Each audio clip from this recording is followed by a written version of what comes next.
جمال الوجود بذكر الإله، وتصفو الحياة بنور هداه.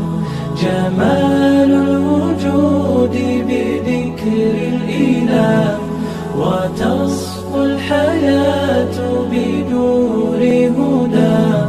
وتطلب نفس له